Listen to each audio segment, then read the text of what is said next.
您现在看到的画面是10月28号内蒙古工业大学的学生被从呼市转运到包头的列车。这趟列车呢是10月28号下午5点钟左右从呼市出发的。按道理来讲呢，从呼市到包头之间的距离现在在火车也就1个多小时的路程，如果高铁就更快了但是呢，没想到这批学生到了包头之后呢，包头拒绝让这批学生下车。原因是在下车之前给这些学生做核酸检测的时候，突然发现一部分学生的核酸检测的结果是阳性，这下可不得了了，包头市如临大敌。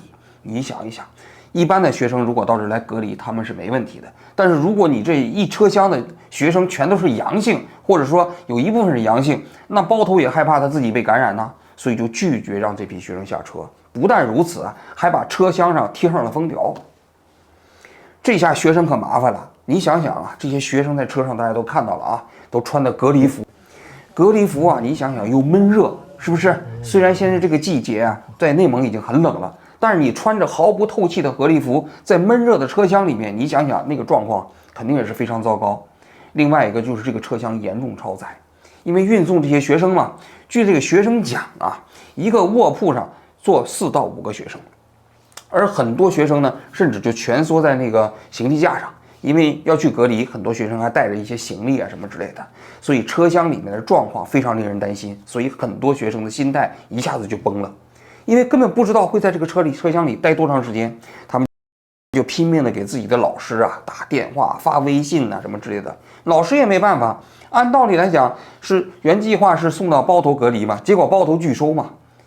那看到这个场景的时候，学生就开始不停的求救在微博上抖音上也有一些学生给我发来的信息，希望王局你赶紧来关注一下这个学生其中有些学生还知道我在大学毕业之后曾经在内蒙古工业大学工作过2年，所以内蒙古工业大学从某种角度来讲也算是我的母校，所以今天呢，我们就来聊聊这件事情话说当时我看到这个学生在车厢上的时候，其实我有点想起了一部电影，就我小时候看过的，叫《卡桑德拉大桥》。这部电影就讲到，因为一个偶然的原因，就是那个特工就把那个鼠疫传播到了一辆正在行驶在欧洲大陆上的火车上，于是这个车厢上的所有人都被感染了鼠疫。这鼠疫呢，这个很快这些人就一个一个要死去。这沿途经过的所有的国家，巴黎什么德国大家都拒绝让这个火车停下来。然后最终呢，这个车厢这个各国政府就想了一个招，就说是想让这个列车通往一个叫年久失修的大桥，叫卡桑德拉大桥上，制造一起事故，然后这些人就全死了。我就想起了这部电影。现在这个工大的学生呢，把他们这辆列车呢，他们可能叫做《釜山行》，因为《釜山行》是最近几年拍的一部电影因为现在的年轻人可能看过《卡桑德拉大桥》这部电影呢，可能不多了，但多数都看过《釜山行》。《釜山行》其实跟那个卡桑德拉大桥的情节差不多，都是因为一个灾难大家都抛弃了不管这么一个故事。话说其实这个内工大最近的一段的疫情咱们得从呼市的疫情讲起。呼市呢这个城市也是个少数民族地区大家也都知道，今年年初的时候就搞过一轮疫情，算是熬过来了。但从10月份开始呢，其实又开始陆陆续续有疫情了。然后呢，呼市呢就开始了全城静默。这个所谓的全城静默就是你有疫情的小区，那就完全封锁了；没有疫情的小区其实也不让出门了，你就只能在小区里活动。虽然你可以下楼在院子里溜达，但是不能出小区。然后呢，小区外面的商店餐饮行业全都关门了。呼市从10月1号就开始实行这样的政策。但虽然实行这么严格的所谓的静默政策也就相当于封城但其实疫情也没拦得住。那么它这个每天所发现的这个感染数一直在飙涨，最高的时候一天到500-600。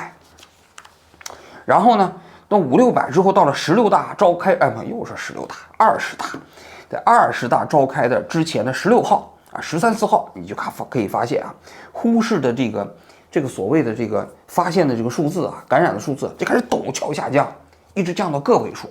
所以呼市的很多人很多市民又一直怀疑这个政府在造假，就是说你这个数字不真实嘛，就从500-600，你很快就降到了个位数，哪能这么快呢？对不对？奥密克戎这个病毒，你以为那么容易对付的？如果那么容易对付的话，全国早就战胜疫情了，是不是？那你这怎么搞的呢？话说这个内蒙古工业大学的学生啊，也就在10月之后呢，就开始陆续发现了疫情。最严重的是这个金川校区。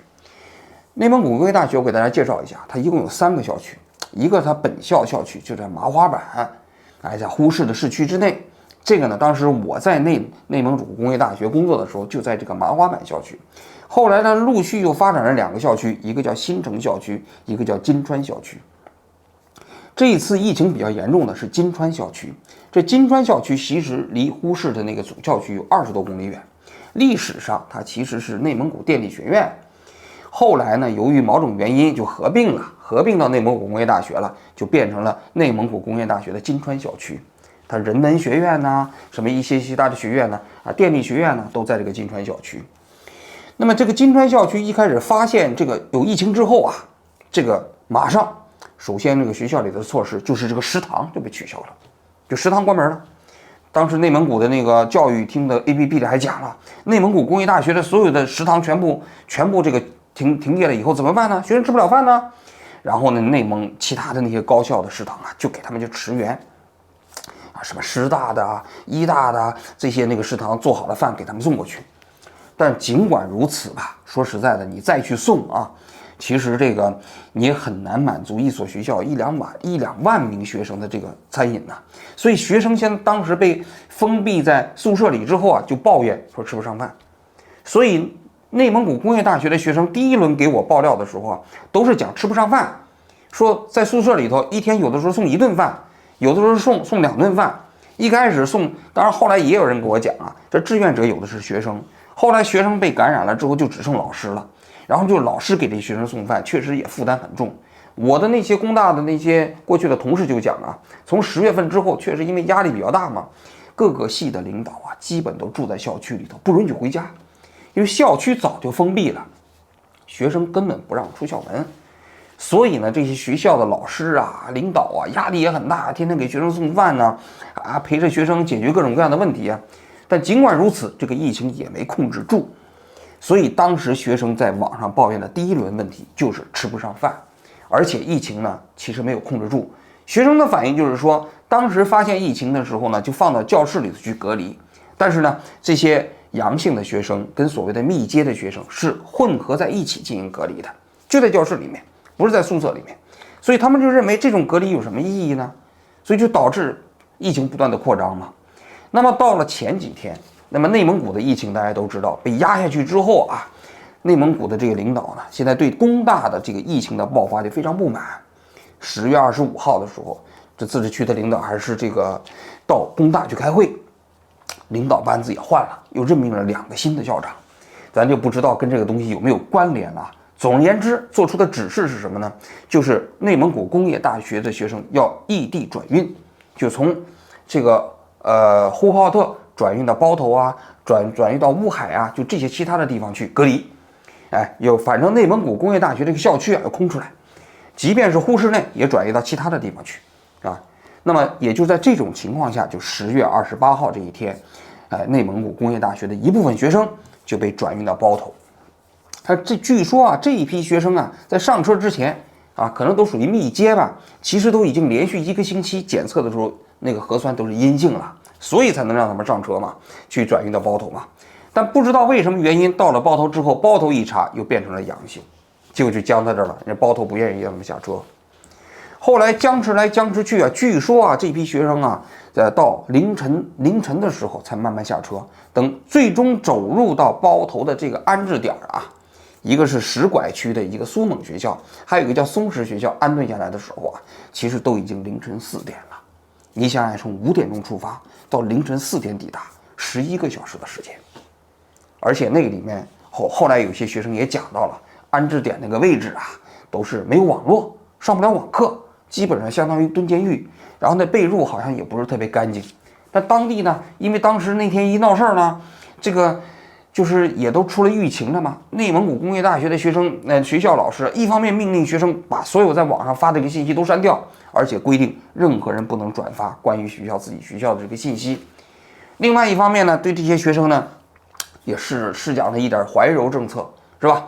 有一部分学生会安排到酒店里去了，然后他们的自治区的 APP 里就发了，你看见没？工大的学生被转移到酒店里去了，环境很好啊。学生找了几个学生出来接受采访，说你看这个环境太好了啊，我们觉得太满意了。然后呢，桌子上还有水果。而这学生一看这个还有吃饭呢，竟然有排骨。有的学生就说：“哎呀，太香了，1个月都没吃到排骨了，真没想到这个隔离的条件这么好啊！”但其实这不知道是高级黑。你想想，学生1个月没吃到排骨了，这不就说明你过去1个多月的时间，1个月的时间，内蒙古工大对学生的这个所谓的隔离期间的这个后勤保障做得不好吗？是吧？但他们也顾不上了啊，就赶紧搞这种所谓的正向的正能量吧。但是没想到这一搞的话，这其实又带来了新的问题。为什么呢？因为工大的学生转移啊，不仅仅是转移到包头啊，还有很多其他地方啊。那当时有一批学生就转移到了呼市的职业技术学校，就是本市的。我就看那个职业技术学校的家长人就不干了，他就在网上就说，他说第一，我们家的孩子从呼市转移到呼市职业技术学校，一共1个小时的路程，路上走了8个小时，一样，路上人家不接收，结果就在那个车上待了8个小时。他说是你们转运我们没有意见，但你为什么没有衔接好啊？对吧？这是第一。第二，到了这个职业技术学校了以后，住的地方没有暖气，屋里头没有热水。你想想，内蒙古现在这个气温已经非常非常低了，非常非常冷了。那我是知道的，到了11月份啊，这个10月底、11月初的时候，早就零下了，屋里没有暖气怎么住啊？第三，他说啊，我的孩子在这儿住，他到底算不算密接？没人告诉我们。在这里需要隔离多长时间也不知道。他们隔离完了之后是可以回家吗？也不清楚，没人告诉我们。他说这到底是什么政策啊？是吧？这是还有一个，因为当时他放了有一批这个所谓的转运的学生，不是去了酒店吗？那学生当时就不干了，他凭什么这些学生去酒店啊？那我们这些为什么必须在这个又没有热水又没有暖气的地方去隔离啊？什么原因呢？那你既然是同样一个学校的学生，为什么要分3、6、9等呢？所以你看，这就是做正能量宣传的时候，没想到这炸了窝，没想到出了问题，是吧？当然，其实解决这个问题也简单，把其他的这个学生的这个负能量的消息全都给它咔嚓掉，只保留正能量，大家就以为内蒙古工业大学的学生啊，这个都已经把圆满解决了。我们处理问题的方式不都这样吗？一贯就是吧？我们不解决问题，专门解决制造问题的人。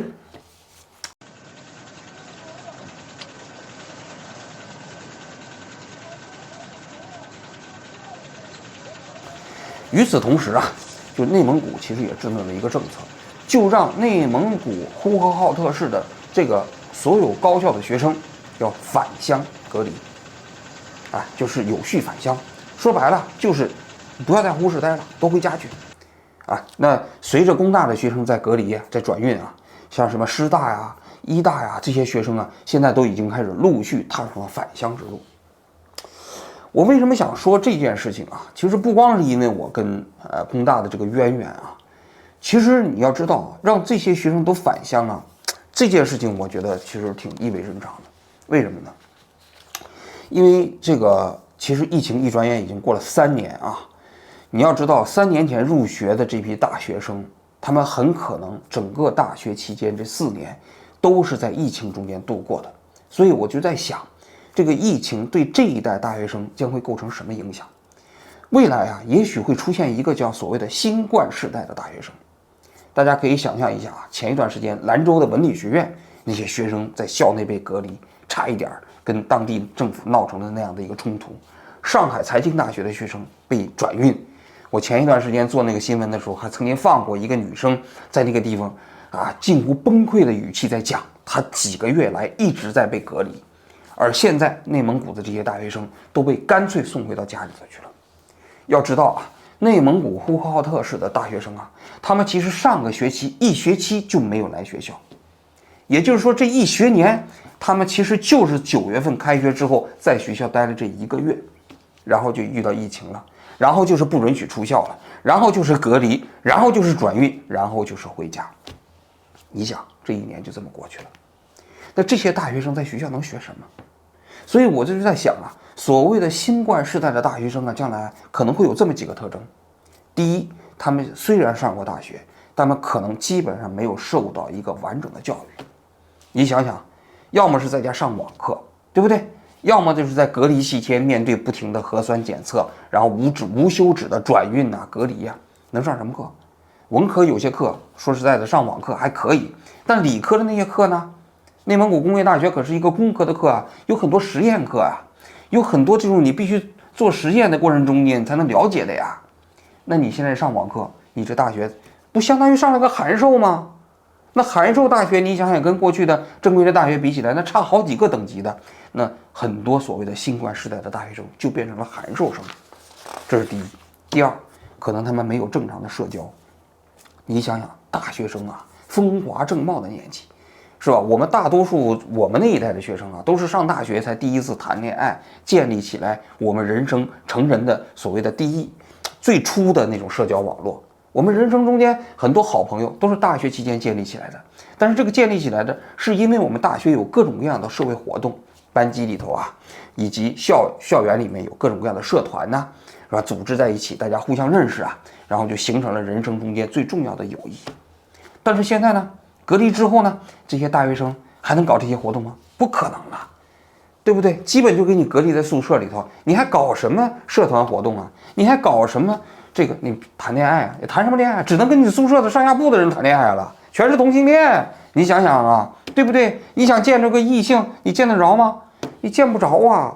所以你想想，这是第二点，它不太可能有所谓正规的这么一个那个社交活动啊，是吧？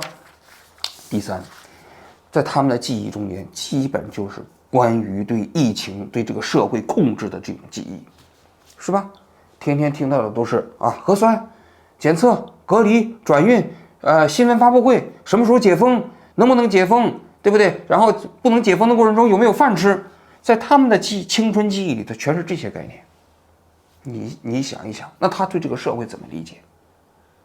他们会对那个权力对他们的那种干预的程度啊，有非常深的记忆。他建立不起来完整的人格。你想嘛，完整的人格是什么？是在自由的环境中成长起来的。而一个人从18岁到22岁的大学期间，应该说是中国的大学生、中国的普通的孩子人格健全最重要的时期。因为我们在上中学期间啊，大多数孩子基本上都是在学习，没有来得及进行人格教育，所以人格教育都是从大学之后才开始的。但是你想想，进入到大学之后，天天无休止的核酸，无休止的命令你做这个做那个，你看到的都是你被无休止的摆布。你想想，能建立起来所谓自由的人格吗？不太可能，是吧？这就是所谓的新冠世代大学生的特征。我猜的啊，未来若干年很可能会出现这么一个新冠时代的大学生。假如说在内地再搞那么2、3年，那将会有好几届大学生，他的所有的高等教育的履历都是在新冠疫情的过程中间度过的。说到最后啊，我又想起来卡桑德朗大桥，也包括《釜山行》这部电影。在这2部电影中间，你就看啊，虽然人类啊他遭受到那种所谓的疫情的威胁啊，一辆列车行驶在这个欧洲大地上或者亚洲大地上，他们被抛弃，疾病的威胁、死亡的威胁，但是这电影里都有一个共同的特征，就是都有英雄来拯救苦难中间的人。大家想是不是？总有英雄来拯救。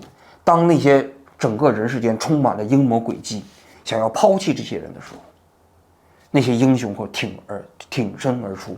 这是我们人类社会的希望啊！如果要是没有人来拯救我们，我们就是在这趟列车上行驶的人，你想想我们该有多绝望。但说回到内工大转运的这趟列车，这趟列车上有人救他们吗？没有啊，他们是一群任人摆布的羔羊。所以啊，在新浪微博下有一个大学生曾经讲过这么一段话，他说啊，当年呢那些犹太人呢登上列车的时候是满怀希望，但没想到下车的时候等待他们的是奥斯维辛。还有一个人说这么一句话，他说你们经常讲这个世界啊是我们的，也是你们的啊，但没想到我们呢却被你们抛弃了。这就是这趟列车给我们带来的隐喻吧。如果这辆列车上真的没有人站起来去拯救他们，他们永远是处于一种被抛弃的状态，被摆布的状态。